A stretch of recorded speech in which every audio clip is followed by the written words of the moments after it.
An excellent day for an exorcism. William Peter Blatty se conoce como el autor del libro, cuyo nombre es también el de una infame película dirigida por William Friedkin en el año 1973. Se trata de El Exorcista, que narra la historia de una niña de 12 años poseída por un demonio. Esta cinta es catalogada como la más aterradora de la historia del cine de horror. Sin embargo, lo que pocos saben es que los hechos narrados en esta película están basados en un caso real de posesión satánica que afectó a un adolescente de 14 años en las localidades norteamericanas de Maryland y Missouri en el año 1949.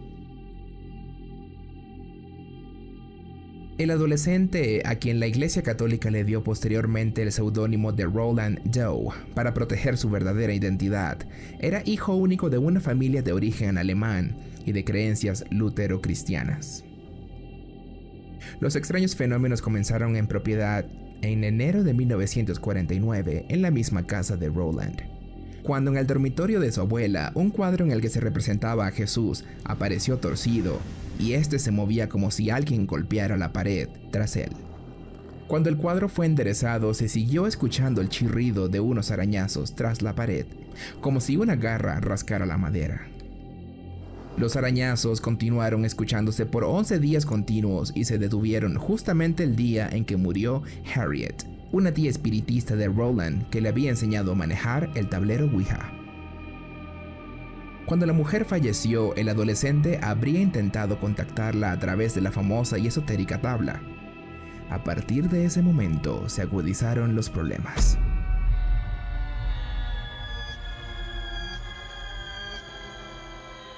En la casa de Roland, quien había comenzado a volverse seco y reservado, durante las noches tenía pesadillas en las que parecía hablar con alguien.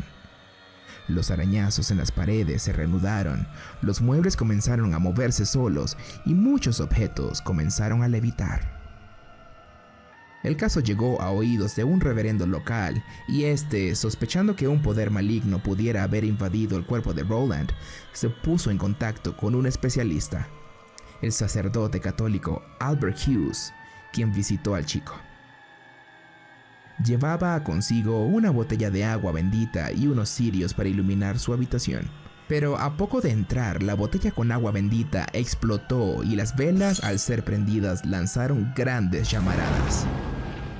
Después de que el arzobispo de Washington dio autorización para practicar un exorcismo, internaron a Roland en una custodiada pieza de Georgetown Hospital.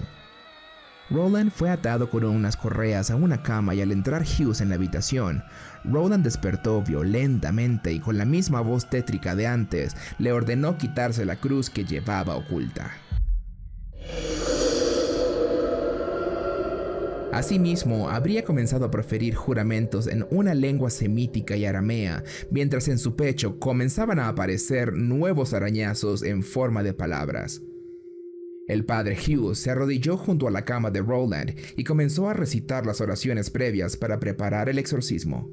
Pero después que dijera la frase, «Mas libradnos del mal», Roland logró deshadir una de sus manos y arrancó una pieza metálica de la cama e hizo una gran rajadura en el brazo izquierdo del sacerdote, desde el hombro hasta la muñeca.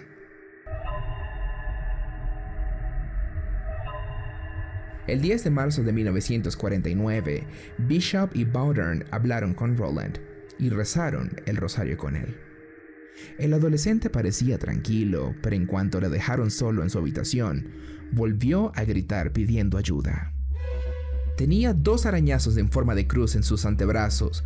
Un gran librero de 25 kilos se había movido solo, colocándose ante la puerta de su dormitorio, y su cama comenzó a sacudirse frenéticamente. La noche del 16 de marzo, el padre Bowdern comenzó el exorcismo. Tras rociar con agua bendita la cama, que no dejaba de moverse, comenzó a leer las oraciones del ritual. Cuando dijo, «Yo te ordeno, espíritu impuro, sea quien seas, junto con todos tus asociados que han tomado posesión de este siervo de Dios, que por los ministerios de la encarnación, pasión, resurrección y ascensión de nuestro Señor, me digas mediante alguna señal tu nombre, el día y la hora de tu partida. Arañazos cruzaron la garganta, los muslos, el estómago, la espalda y el rostro de Roland. A medida que el exorcismo avanzaba, el estado de Roland crecía en violencia y espanto.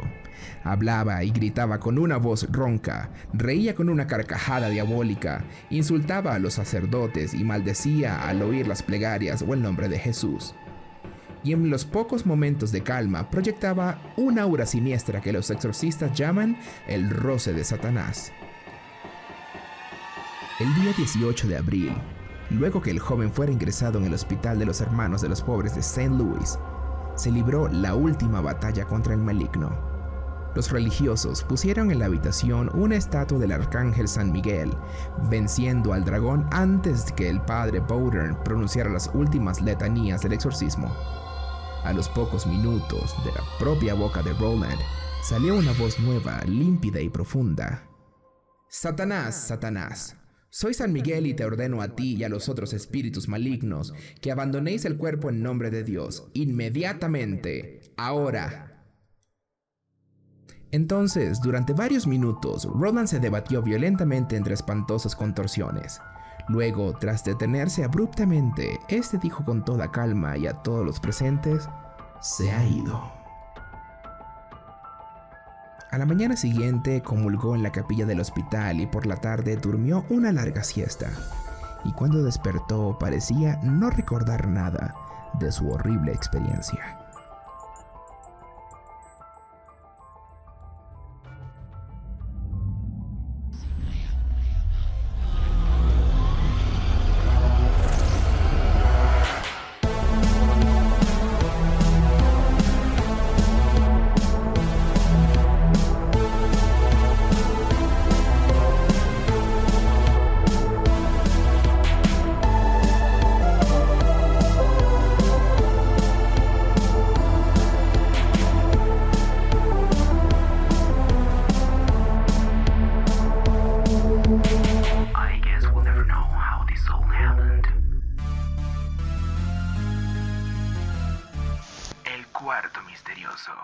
Hola, ¿qué tal? Bienvenidos sean todos nuestros oyentes que visitan una vez más a este podcast. Estamos muy contentos de llegar con mucho más contenido.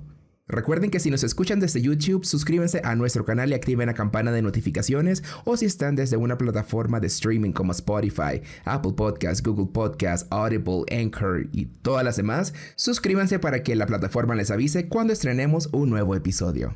Hola a todos los amantes del misterio. Es un honor estar de vuelta en este espacio para compartir muchos temas que sabemos que a ustedes les encantan, tanto como a nosotros. Antes de comenzar, me gustaría recordarles que si tienen un relato paranormal o de misterio, pueden enviarlo a nuestro correo electrónico elcuartomisteriosopodcast@gmail.com. Tu historia puede ser parte de nuestros próximos episodios. Recuerden seguirnos en nuestras redes sociales @elcuartomisteriosopod y en TikTok con el mismo nombre. Podrán checar muchísimo más contenido extra. Sé que les va a encantar. Ahora sí, comenzamos.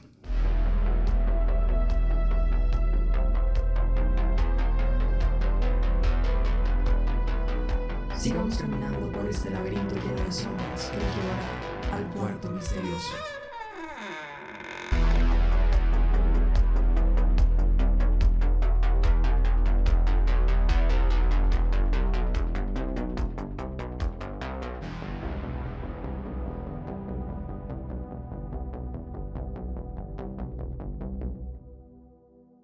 A lo largo de todos estos años, y ya estaríamos hablando de los últimos 100 años quizás, hemos visto contenido, digamos, películas de Hollywood, donde nos están planteando este tipo de casos donde personas manifiestan ciertos síntomas que, vistos desde lejos, podríamos decirlo que es cualquier caso de un problema psicológico o psiquiátrico, donde personas simplemente están como visualizando seres que aparentemente no están ahí, o ellos mismos están manifestando como síntomas de que aparentemente parece un ataque epiléptico o una contorsión, pero nadie se explica el por qué está pasando, y ahí es donde caemos en hacia dónde voy para yo tratar de descubrir de qué se trata esto.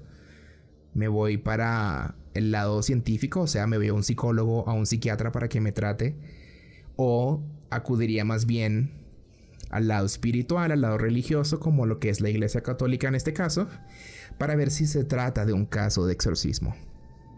Exacto, como tú decías, primero hay como un proceso de descarte que tiene la Iglesia. Anteriormente, claramente no se tenían esas herramientas y por eso muchas personas que muy seguramente tenían alguna clase de enfermedad mental o de situación como psicológica, terminaban siendo exorcizadas porque supuestamente tenían demonios. Sin embargo, desde el siglo pasado, la Iglesia tiene una serie de protocolos. Cuando una persona llega y dice que está poseída, entonces lo primero que ellos siempre buscan es ver si la persona tiene alguna clase de enfermedad mental, alguna clase de trastorno, de disociación, y ellos tienen psicólogos y psiquiatras especializados que hablan con la persona, que evalúan a la persona y deciden si tiene alguna clase de enfermedad mental o si definitivamente, digamos, es algo más sobrenatural y algo con lo que tienen que lidiar ya los sacerdotes y los exorcistas propiamente. Entonces es importante decir que muchísimos de los casos de supuesta posesión no son ciertos, no son verdaderos, se quedan, digamos, como en ese filtro de los profesionales de la salud mental. La misma Iglesia dice que son muy contados los casos de verdadera posesión, entonces son cosas bastante, digamos, densas y complejas con lo que ellos lidian y siempre son registros confidenciales. Entonces, si ha habido exorcismos en los últimos años, ellos sí guardan un registro de esos sucesos, pero digamos que no están disponibles al público. Exactamente, es que es muy complicado también como determinar, porque hay mucha gente que simplemente quiere buscar, es como, digamos, la fama, llamar la atención a través de los medios de comunicación, haciendo pasar simplemente por una especie de show mediático de una supuesta posesión demoníaca, que yo creo que es lo que la mayoría de veces vemos en televisión o en documentales. Entonces es por eso que digamos que la Iglesia es meticulosa en ese aspecto. Exacto. Para determinar realmente si esa persona está padeciendo los verdaderos síntomas de una posesión, que son básicamente como manifestaciones realmente físicas y visuales, como objetos que se mueven del lugar o objetos que levitan, así como la historia de Rolando al principio. Entonces son esas señales que ellos buscan aparte de los mismos síntomas que la persona puede estar manifestando en sí, porque en sí hay 3 fases para hablar de lo que es una posesión. Sí, bueno, ellos digamos que definen como 3 etapas en las que el exorcismo sucede. Entonces la primera se conoce como infección y es ellos intentando buscar el origen de la posesión, en qué momento como que la persona fue poseída, si fue a través de un objeto, si fue, digamos, no sé, en un exorcismo en el que ellos estaban presentes o en alguna clase de ritual, etc. Entonces ese es como buscar el origen de la posesión. El segundo, que es como el más conocido y digamos el que nosotros vemos en las películas, que se llama opresión, y ahí es cuando la persona empieza a debilitarse físicamente, cuando empiezan como a perder tiempo, a comportarse erráticamente, cuando empiezan a hacer cosas poco éticas que ellos normalmente no harían, cuando se olvidan hasta de comer y de bañarse.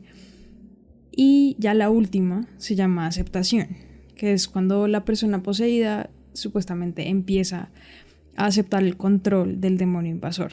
Entonces ellos están completamente conscientes de que esto es algo malo, de que es algo que les va a destruir la vida, digamos, pero sin embargo ellos quieren que el demonio como que se haga cargo y controle su cuerpo.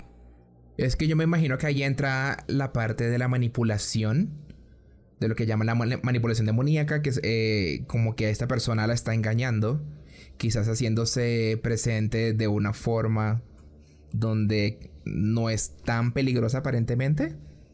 Exactamente. Pues es algo que, digamos, no sucede, porque por lo general los demonios los expulsan antes de que se puedan como apoderar completamente de la persona, que es la que vemos otra vez en las películas, en los libros, entonces en estos exorcismos súper dramáticos, con gritos, con levitación, con un montón de cosas. Sí, es que por lo menos las películas, o sea, yo sí puedo decir que no todo lo que obviamente nos muestran ahí es 100% real. Sí. Pero sí hay muchas cosas que, digamos que en el orden de cómo suceden los eventos, sí son bastante acuñados a la realidad de ese mundo espiritual. Obviamente que para el público es mucho más atractivo ver algo súper exagerado, donde está maximizada la experiencia demoníaca que lo que sucede en la vida real. Sí, obvio, aunque digamos, yo no sé si tú has leído el libro, pero se llama La Bruja, de un periodista que se llama Germán Castro Caicedo. No. Y él es como es una historia, ¿no? De la bruja que les leía el futuro a presidentes y a personas increíblemente poderosas de América Latina. Pero entonces lo interesante es que al final ella va a que le hagan un exorcismo.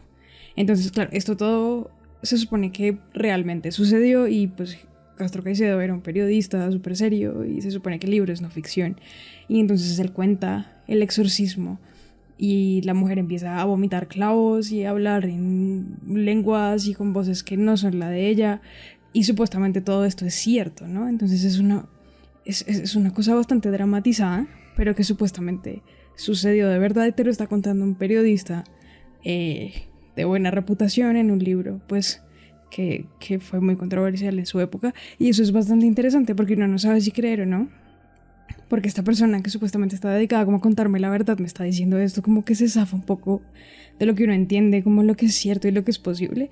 Es súper interesante. Es que siempre las fuentes de donde viene este tipo de información es lo que pone a uno siempre en la duda, sí, ¿no? Porque hay muchos medios como Discovery Channel que te presentan muchas cosas, digamos que principalmente de origen científico, pero también nos ponen a veces en el panorama cosas de origen paranormal. Entonces, esas fuentes y quizás los especialistas que, digamos que ponen como ambos bandos a discutir, pero ambos tienen como algo que añadir que no desmiente una parte ni la otra. Ahí es cuando uno dice, pero entonces, ¿qué es lo que está pasando allí? Por lo menos en los últimos años ha tenido acto de presencia, digamos, la ciencia en los actos de exorcismos.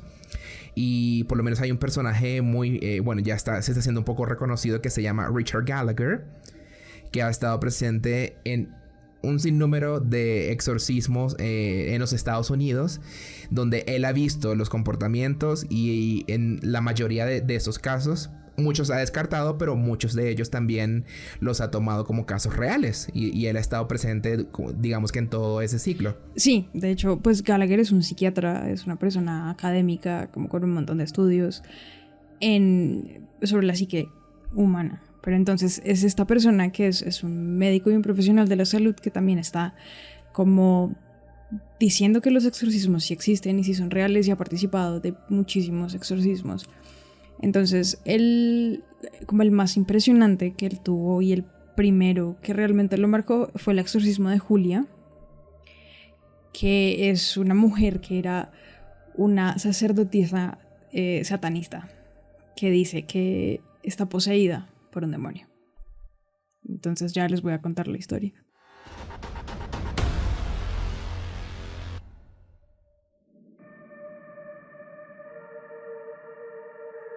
El doctor Richard Gallagher describía a Julia como una mujer de mediana edad, caucásica, que residía en Estados Unidos. Julia estaba convencida de que estaba siendo atacada de algún modo por un demonio o incluso por el mismo Satanás. La mujer reveló que estuvo involucrada en grupos satánicos durante muchos años, a pesar de haber crecido en un hogar cristiano. Luego de hablar con Julia, Gallagher notó que la mujer no era en absoluto psicótica. Por el contrario, resultó ser una persona muy inteligente y sobria. A pesar de ello, Julia caía frecuentemente en estados de trance, aunque esto no se debía a ningún estado disociativo conocido hasta entonces por la ciencia. Durante estos trances, Julia tenía una voz distinta de la habitual. Insultaba y provocaba a los doctores y utilizaba un vocabulario soez. La mujer dice que no conserva memoria de lo que sucedía durante estos episodios. Dada la complejidad del caso, el Dr. Gallagher decidió contratar a un equipo de colaboradores que constaba de psicólogos altamente preparados, 4 sacerdotes, un diácono y su esposa, 2 enfermeras que también eran monjas, una de las cuales era enfermera psiquiátrica, y varios voluntarios. Para ayudar a Julia se reunían con frecuencia, pero durante las llamadas telefónicas que se realizaban para organizar estas reuniones, escuchaban una voz que interfería con las llamadas. Era la voz de Julia durante sus estados de trance, pero ella nunca estuvo enterada de las reuniones ni estaba en el sitio durante esos momentos. Aún así, durante las llamadas telefónicas, esa voz decía, a veces en un susurro y otras en un fuerte tono agudo, cosas como Déjenla en paz, idiotas, ella es nuestra. O váyanse y déjenla en paz. Además de todo esto, Julia presentaba habilidades paranormales.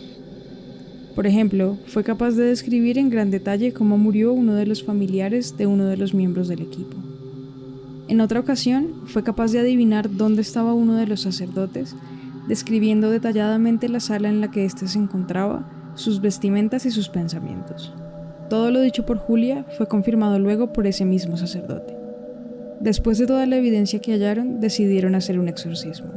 Se llevaron a cabo 2 sesiones de exorcismo, pero ninguno dio resultados definitivos.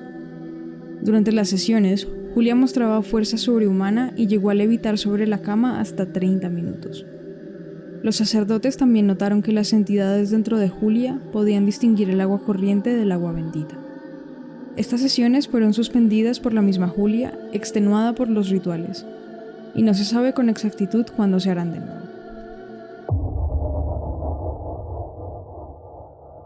Algunos de los elementos planteados en este caso, como por lo menos el agua bendita, digamos que es como una de las primeras cosas que hace la Iglesia Católica cuando ya empieza realmente a sospechar de que sí se puede tratar de una posesión demoníaca, para ver si la entidad logra reconocerla o si sucede algún evento extraño con la misma botella de agua, porque a veces tienen como ese temor. Si es un demonio realmente, tienen como el temor de lo que, o sea, de lo que eso pueda hacerles. Ah, sí, bueno, es algo bien interesante que yo no sabía y creo que eso no se ve en las películas. Pero los sacerdotes por lo general hacen eso. Entonces dicen que tienen agua bendita cuando realmente es una botella de agua corriente de la llave o de la tienda. Y se la rocían a la persona. Entonces se supone pues que si la persona no está poseída, digamos que si por alguna razón como que logró saltarse todos estos controles y todos estos protocolos, debería saber la diferencia si realmente está poseída o no. Claro, si es agua corriente, pues no debería pasarle nada. Y si le pasa es que quiere llamar la atención. Exactamente, porque una persona como tú o como yo claramente no va a saber la diferencia entre agua bendita y agua común y corriente. Exacto. Si me entiendes, tú ves 2 botellas de agua y es agua, es el mismo líquido. Sí. Mientras que una persona poseída pues debería sentir, digamos, alguna diferencia. Entonces eso es bastante interesante y es un detalle que yo no había visto, digamos, en ninguna de las películas que he visto ni en ninguno como de los recuentos de exorcismos. Sí. Pero se supone que es algo que es bastante común.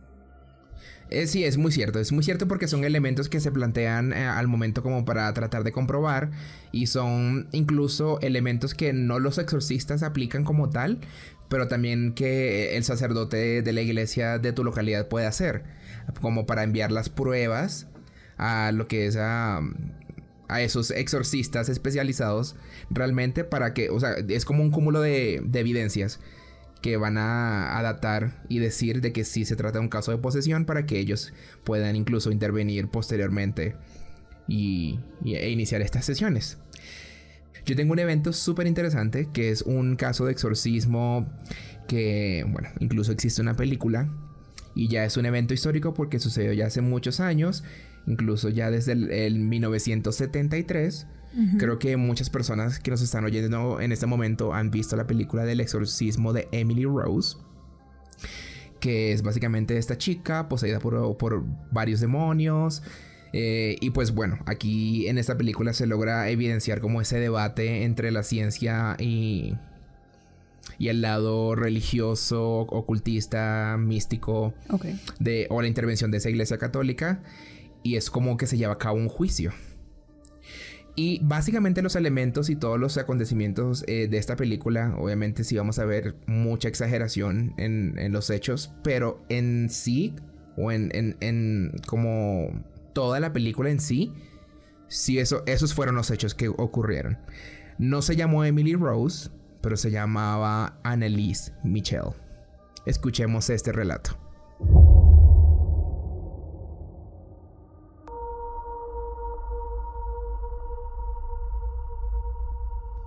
Anneliese Michel nació el 21 de septiembre de 1952 y fue una mujer católica alemana que se cree fue poseída por 6 o más demonios. En 1968, con tan solo 16 años de edad, Anneliese comenzó a padecer extraños ataques y fue diagnosticada con epilepsia. Permaneció ingresada en el hospital psiquiátrico de Würzburg. Cuando salió, fue capaz de completar sus estudios de bachillerato y matricularse en 1973 en la Universidad de Würzburg. En el verano de 1973, los padres acudieron a la parroquia local solicitando a los religiosos que su hija fuera sometida a un exorcismo. Al principio, todos ellos lo rechazaron, ya que la doctrina de la Iglesia Católica con respecto a estas prácticas es muy estricta. Entre otras cosas, los poseídos según la Iglesia Católica deben ser capaces de hablar lenguas que nunca habían estudiado, tener poderes sobrenaturales y mostrar una gran aversión hacia los símbolos religiosos.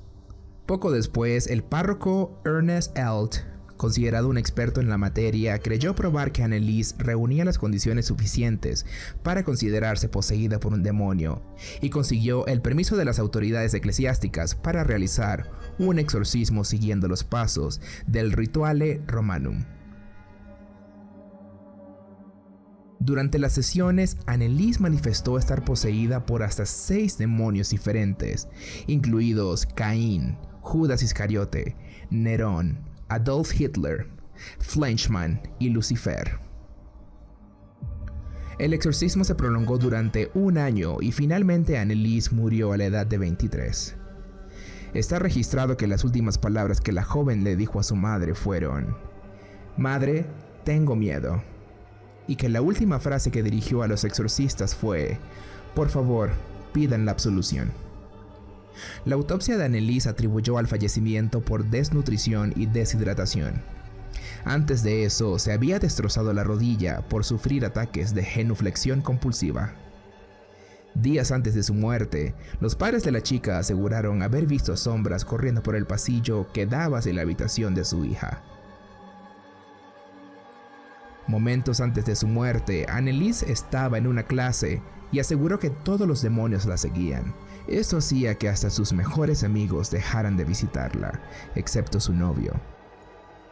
Quienes estuvieron presentes durante los exorcismos de Anneliese afirmaron que hasta las cruces se volteaban hacia abajo, misteriosamente, y las ventanas se rompían. Ernest Alt les decía a los padres que debían mantener la calma, pues esto comúnmente sucedía en los exorcismos.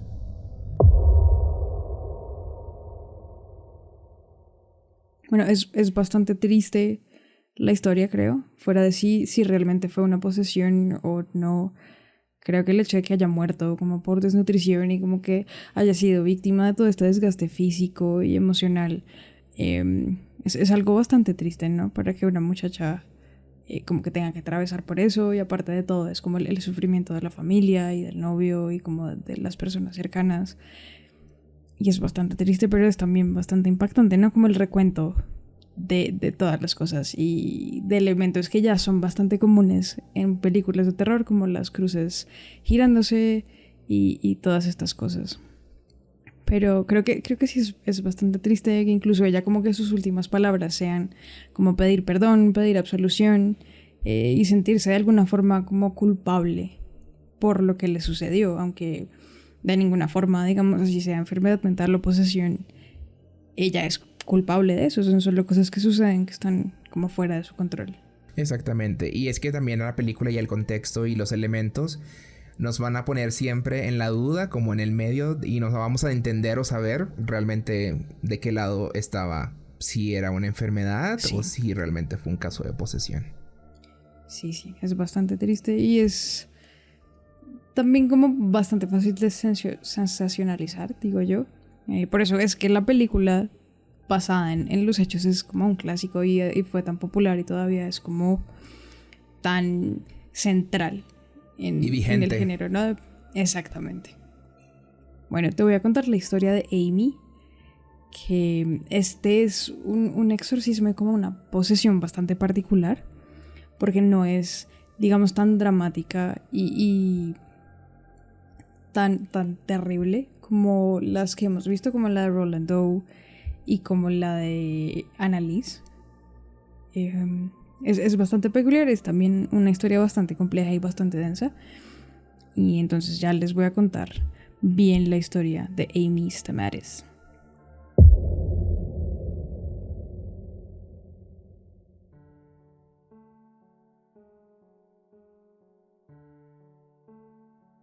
Amy Stamatis era una enfermera, esposa y madre perfectamente sana cuando su mente aparentemente empezó a fallar. Nunca había tenido ninguna clase de problema mental ni tampoco tomado ningún medicamento. Sin embargo, algo cambió una noche cuando trabajaba como enfermera en vuelo. Sentía que no podía pensar ni escribir los reportes de sus pacientes con claridad. Después de su turno, Stamatis se fue a casa. Intentó salir a correr con una amiga y se encontró luchando por trotar en línea recta. Le dijo a su esposo que creía que estaba teniendo un ataque de nervios. Los médicos le recetaron antidepresivos, pero la situación empeoró.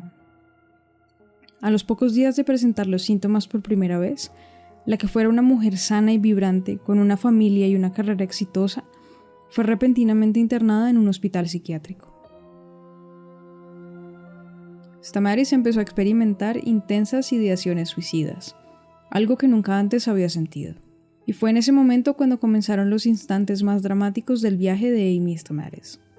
Habían pasado 8 meses desde el inicio de los extraños sucesos, cuando se encontró sentada en la ventana del segundo piso de la casa de su familia, pensando sobre lo que sucedería si se desplomara hacia el patio de ladrillos justo abajo.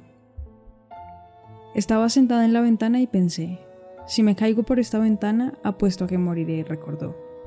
Entonces me caí de espaldas por la ventana. Stamatis afirma que no intentó prepararse ni amortiguar su caída. Una respuesta instintiva de una persona que experimenta una situación similar. Cayó de cabeza, se rompió la mayoría de las costillas y se fracturó la espalda en 3 lugares. Los médicos pensaron que no iba a sobrevivir. Stamatis quedó paralizada de la cintura para abajo desde el accidente. Mientras Amy yacía en el hospital apenas aferrándose a la vida, su iglesia y otros a su alrededor oraron para que se curara. Fue entonces cuando Cindy Lawson entró en escena. Lawson, que había oído hablar de la historia de Stamatis en la iglesia, no la conocía, pero se sintió obligada a ayudar. El Señor simplemente me habló y me dijo: «Quiero que vayas y quiero que pongas tus manos sobre ella y expulses el demonio que tiene dentro», dijo Lawson. En el momento en que entré en la habitación, ese demonio puso sus ojos en mí y nunca me los quitó de encima. Simplemente me miró como si quisiera matarme, dijo. El demonio habló con una voz muy profunda y dijo: «¿Por qué estás aquí?».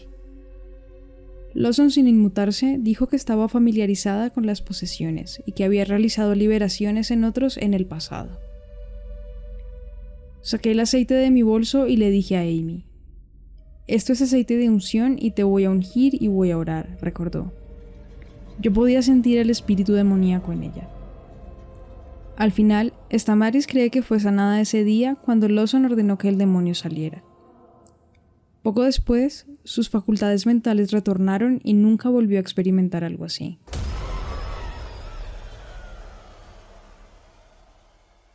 Yo creería que en este caso en particular no hay elementos suficientes como para admitir de que se trataba de un caso de exorcismo.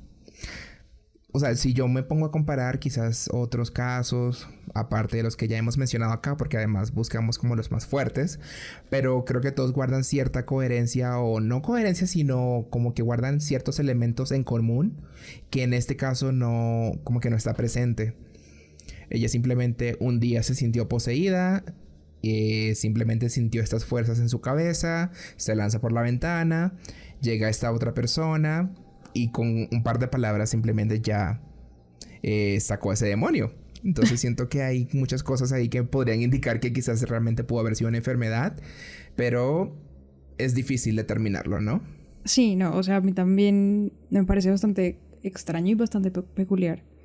que con una sola sesión y como con aceite de unción y un par de oraciones ya como que el demonio fue expulsado, cuando lo que vemos más bien es que el exorcismo es un proceso bastante tedioso y como bastante largo y requiere de bastantes sesiones, pero a mí me hace pensar más bien que puede ser sugestión, como que la persona puede que esté convencida demasiado que está poseída, entonces no es, puede que sea como alguna clase de delirio. Probablemente no soy psicóloga ni psiquiátrica ni psiquiatra, pero puede que sea eso, como que la persona se convence a sí misma de que algo le está pasando, en este caso es una posesión, y cuando alguien hace algo como para curarla directamente de eso que ellos creen que están sufriendo, entonces el mal se desaparece, ¿no? Esta cosa que los está quejando y que los está como oprimiendo se desvanece. Como un placebo, básicamente. Sí. Una especie de placebo que con cualquier cosa sencillamente sentimos de que esas fuerzas malignas salieron del cuerpo. Sí, algo más o menos así, es lo que yo pienso. Pero pues no sé. Supongo que no sabremos cómo sucedió todo esto. Pero hablando ya de estos elementos y básicamente hemos mencionado personas que han sido víctimas de estos entes demoníacos que quisieron como traspasar al plano terrenal y como arrebatar lo más preciado, lo que creó Dios, ¿no? Según lo que plantean estas religiones o el catolicismo o el cristianismo. Es eso lo que se quiere, ¿no? Como lastimar a la mayor creación de Dios, que serían los seres humanos como tal. Exactamente. Acabar con esas vidas, bueno, hacer todos los desastres posibles. Pero también hay otros casos reportados de que no han sido las personas las que han sido poseídas directamente, sino que se aferran a objetos. Ah, bueno, sí. Objetos que pueden ser tan comunes como una pluma, como un vaso, como una caja, una silla, un muñeco. Uh-huh. Cualquier cosa que el ser humano tenga acceso, que normalmente recurre para quizás puede servir como un canal, para un canal, y después ahí sí se salta a lo que es la posesión demoníaca ya en una persona, es lo que yo creería. Sí, bueno, pues está el caso súper popular de Annabelle, que es la muñeca poseída. Ya tenemos 3 películas sobre Annabelle, entonces bueno, no vamos a hablar de ella. Pero yo sí tengo una historia súper peculiar de una silla que está poseída. Entonces le dicen la silla de la muerte. Y la historia empieza en el año 1702, cuando un asesino que lo iban a condenar a muerte, que se llamaba Thomas Busby, él pidió que su última comida fuera en un pub, que era el pub favorito que él tenía en Inglaterra. Entonces él terminó de comer, se puso de pie y él dijo algo como que la muerte repentina le venga a todo aquel que se atreva a sentarse en esta silla. Entonces él maldijo la silla justo antes de morir. Se dice que durante la Segunda Guerra Mundial los soldados que frecuentaban el pub y se sentaban en esa silla específicamente nunca volvían de la guerra. O sea que todos los hombres que se sentaron ahí y que luego fueron a pelear en la Segunda Guerra Mundial murieron en la guerra. Luego, en el 67, 2 pilotos de la Royal Air Force, que es como la Fuerza Armada del Reino Unido, se sentaron en la silla y justo apenas salieron del bar, se estrellaron la camioneta. Y entonces hay muchísimas historias así, ¿no? Como de hombres que se sentaban en la silla e inmediatamente después la desgracia, como que les sucedía. Finalmente, el dueño del pub decide trasladar la silla al sótano, como para seguir, digamos, para evitar esta serie de sucesos como desafortunados que le habían venido sucediendo a las personas que frecuentaban el bar y que se sentaban en esa silla. Sin embargo, aún cuando la silla estaba en el sótano, como que uno de los empleados del bar se sentó ahí por alguna razón que se desconoce y terminó muriendo poco después. Entonces ya el dueño del bar estaba harto y en el 72 terminó donando la silla a un museo. Entonces la silla está exhibida en un museo en el Reino Unido. Sin embargo, está colgada a medio metro del piso para que nadie pueda sentarse en ella por error y, digamos, evitar como todos estos sucesos que le suceden a las personas que se sientan allí. Entonces esta es bastante interesante. No sé qué piensas de la silla de la muerte. ¿Te sentarías en la silla de la muerte? Uy, no, gracias. Ni siquiera por experimentarlo o por conocer, porque no. Pero es muy extraño, porque las primeras cosas que a mí se me vendrían a la mente cuando se tratan de objetos como este, es que ¿por qué no lo destruyen, no? ¿Por qué no se deshacen de esa silla de una vez por todas? Pero especialistas como los Warren, ellos han dicho que es mejor simplemente contener el mal en los objetos y aislarlos simplemente. Uno no sabe cómo, digamos, qué pasa con lo que sea que contenga el objeto una vez se destruye el objeto, ¿no? Siento que lo que tiene lógica para mí es que el espíritu o esa energía o lo que sea quede libre otra vez. Exactamente, y no se sabe en dónde pueda caer después de eso. Entonces ya es mejor tenerlo seguro dentro de la silla, aislado del dominio público. Aquí yo tengo otro objeto y quizás es famoso. Ya yo había escuchado de él hace unos años, que se trata de un muñeco. Esta historia inicialmente narra que un practicante de magia negra se le había dado a esa familia donde vivía el pequeño como un acto de buena fe. El niño estaba súper encantado con su muñeco, jugaba con él todo el tiempo y básicamente lo trataba como si fuera un amigo de carne y hueso. Muchos empezaron a manifestar de que veían al muñeco como asomarse por una ventana, o que el muñeco se movía de posición, no estaba como en el mismo lugar. Incluso sentían como esas malas vibras cuando estaban alrededor de ese muñeco y ya prácticamente decían que estaba maldito. Años después, Robert heredó esa casa y murió en el año 72.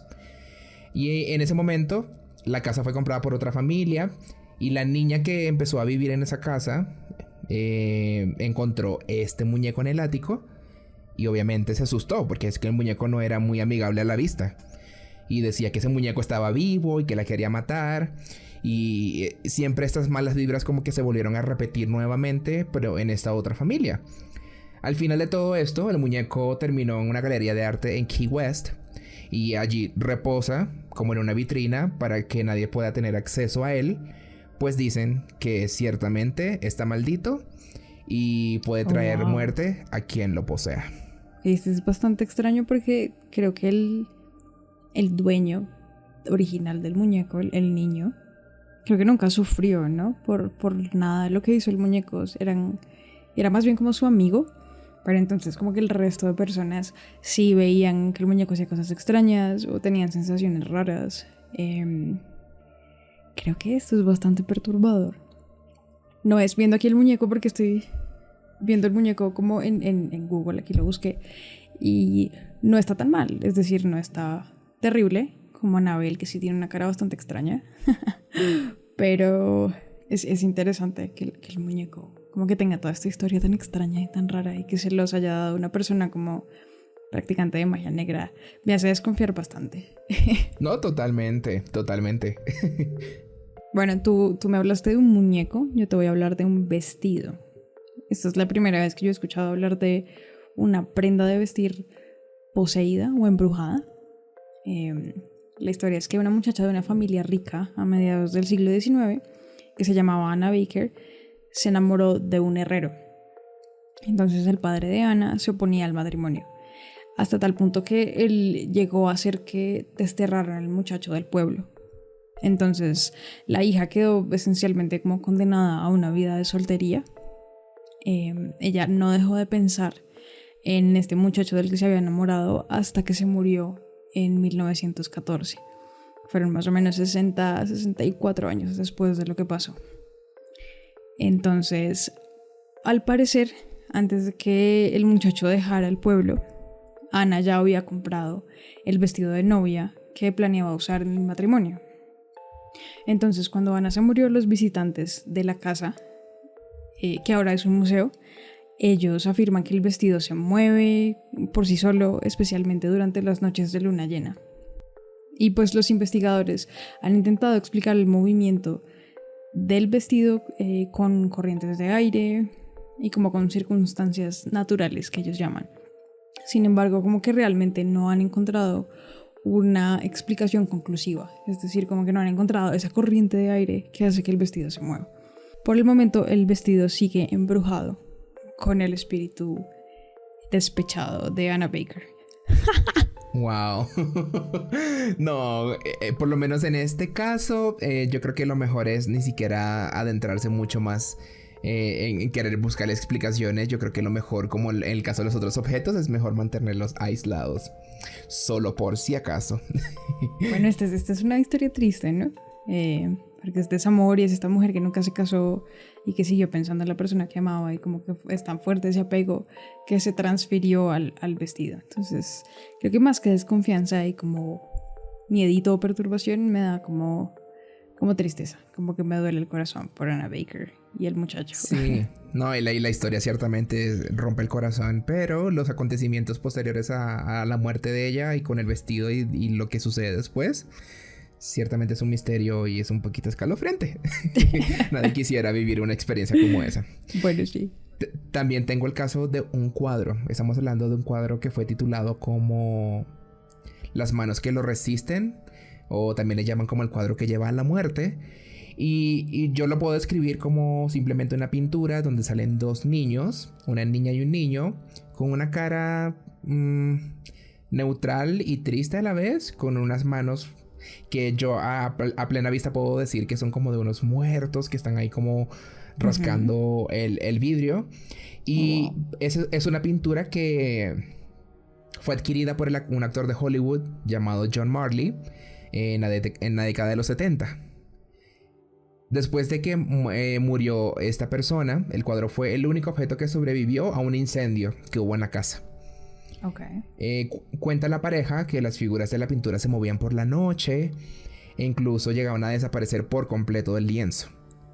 Y básicamente la leyenda que narra que en una ocasión el chico de la pintura llegó a entrar en la habitación y que todos los que vieron la pintura se sintieron como enfermos, como débiles. O sea, como que daba una mala vibra, una energía muy pesada. Los niños pequeños que descuidadamente miraban hacia la pintura siempre como que huyen despavoridos. Es como que le tienen un pavor, un miedo simplemente con ver este cuadro. Y los adultos, por el contrario, sienten que son agarrados por una mano invisible. Oh, wow. Ciertamente, si yo con la descripción que les di de la pintura y tú lo primero que ves es como perturbadora. O sea, la niña parece más bien como esos muñecos ventrílocuos. No sé, la boca está como hacia abajo. No parece real, parece una muñeca, ciertamente, por las extremidades y todo eso. Y el niño está como muy triste, está como asustado también, agobiado por algo. Y las manos de atrás, bueno, ni hablar de ellas. Uf. Ciertamente es algo oscuro. Es decir, está bastante perturbador y las historias que cuentan, no me gustaría estar cerca del cuadro ni tenerlo en mi casa. Sí, como que... No. Sí, y así como esto, podemos hablar, mira, de miles de casos, un sinfín de objetos que están malditos. Y quizás nosotros hemos sido parte de esas experiencias en algún momento que quizás no hayamos notado. Como que ciertas cosas o objetos tienen como una carga energética positiva o negativa. Incluso los lugares. También como estas casas embrujadas. Dependiendo de los acontecimientos, como que uno siente esas cosas. Y yo particularmente, o sea, no soy especialista, no soy estudioso, no soy nada de eso. Pero sí he sentido cosas a lo largo de mi vida. Y he sido como testigo. No es que he visto, pero sí he sentido esa carga negativa en ciertos puntos en una casa que habité hace años, que quizás más adelante les contaré, que nunca entendí por qué se desarrollaron esos eventos de esa forma, o porque yo sentía por lo menos que en una habitación yo como que no podía entrar, pero no es como que alguien me agarrara, sino simplemente que sentía como una energía que como que yo no lograba pasar de ello. Es muy extraño. Y creo que nunca sabremos a ciencia cierta por qué esas cosas suceden en este mundo terrenal. Total. Puede que sea sugestión de uno, puede que sea realmente algo más. Pero sí es cierto que uno siente cosas y vibras de los objetos y de los lugares y pues de la gente, ¿no? Y que muchas veces uno hace bien, digamos, en alejarse de esos lugares y de esas cosas como que le advierten. Hay algo que le advierte a uno que no debería como acercarse allí, que hay algo que no está bien. Y nada, por mi parte yo siempre como que le escucho esa vocecita, esa intuición. Sí. Y me ha ido muy bien. Sí, ¿será intuición? ¿Será la conciencia? ¿O será algún ser divino que nos estará advirtiendo? Creo que no lo sabremos. Bueno, amigos, hemos llegado al final de este episodio. Esperamos que lo hayan disfrutado ustedes tanto como nosotros. Así es, amigos, esperamos que hayan disfrutado de todas estas historias que hemos seleccionado para ustedes. Encontrarás un episodio como este todos los viernes a las 6 de la tarde hora Colombia, 7 de la noche Venezuela. Será hasta una próxima edición del Cuarto Misterioso y nos vemos hasta la próxima. Chao, chao. Si te gustó, compártelo con todos tus amigos en redes sociales. Así podremos llegar a más amantes del misterio, como tú o como yo. Si tienes un relato paranormal, recuerda que puedes escribirnos a nuestro correo electrónico elcuartomisteriosopodcast@gmail.com. Síguenos en Instagram y TikTok como El Cuarto Misterioso Pod y en nuestras cuentas personales @Lina_Lafont y @Rockneracker. La música del intro fue compuesta por Carlos Laya les habló Lina Lafont y Rockner Laya. Hasta la próxima.